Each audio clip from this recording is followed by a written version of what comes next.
Guys, welcome back to my channel. तर आज आहे सत्यनारायणची पूजा, कारण की उद्या बाप्पांचं विसर्जन आहे। तर मी नेल पॉलिश लावली आहे। तर मी पिंक लावले कारण की माझा ड्रेस पिंक आहे। मी आता नाही घातला, तो संध्याकाळी घालणार आहे। तर आता पूजा चालू आहे, मी तुम्हाला पूजा दाखवते।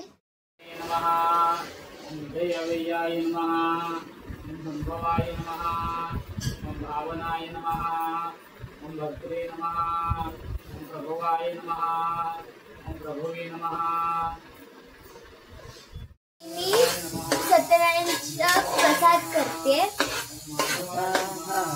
हे भाजून झालं। पूजा पण चालू आहे आणि मिनी प्रसाद पण करते। तर पुढे काय काय होतं, माझी एक फ्रेंड पण येणार आहे आणि माझा जो लहान भाऊ आहे श्लोक, तो पण येणार आहे।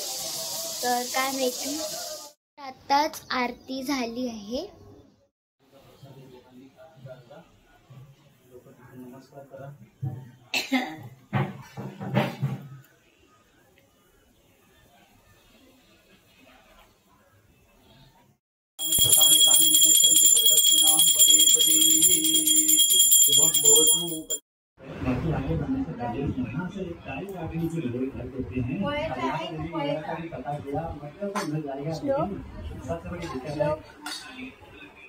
आम्ही सगळे तयार होतोय। आता मावशी माझी हेअरस्टाईल करते, नंतर मी मेकअप करणार। सगळे तयार झाले आणि आता आम्ही करतोय आरती। मी पण रेडी झाली आहे। तर थोड्या मिनिट आता आम्ही करतोय आरती, त्यानंतर आम्ही काय करणार माहिती नाही, पण आज रात्री आम्ही झोपणार नाही। पाहुणे तर खूप सारे येऊन गेले, प्रसाद वगैरे पण दिला, तीर्थ वगैरे, दादाचे सिद्धूचे फ्रेंड पण आले, तर ते टेरेसवर आहेत त्या। तर खूप सारे पाहुणे येऊन गेलेत। त्याचे अजून फ्रेंड आलेले, हरीश दादा वगैरे, तर शैलेश दादा वगैरे, ते पण गेले आत्ताच। आता आम्ही जेवतोय। एवढी झोप आली आहे, भूक लागली, आता आम्ही जेवतोय, कारण आम्ही झोपणार नाही। आता आम्ही बिग बॉस बघता बघता जेवणार आहे सगळी। नंतर आम्ही जाणार असं राऊंड मारायला सगळी गाडीवरून। मी चेंज अजून नाही केलं कारण की मला हा ड्रेस खूप आवडलाय। तर आता फटाफट जेवूया कारण की भूक लागली। सगळ्यांचं जेवण झालं, मी पण चेंज केलं, सगळ्यांनी चेंज केलं आणि थोड्या मिनिटांनी आम्ही बाहेर जायला निघणार आहे। सगळे चाललोय राऊंड मारायला, आम्ही निघालोय, आता खाली आलोय।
रात्री आम्ही खूप लेट आलो, नंतर आम्हाला खूप झोप आलेली आहे, म्हणून आम्ही खेळलो पण नाही। तर आता आम्ही उठलो आणि मी ह्या व्हिडिओला इथेच थांबवते। तर आज आहे विसर्जन, तर मी ह्या व्हिडिओला इथेच थांबवते। तर ह्या व्हिडिओला लाईक, शेअर आणि सबस्क्राईब करा आणि विसर्जनचा ब्लॉग उद्या आहे। बाय।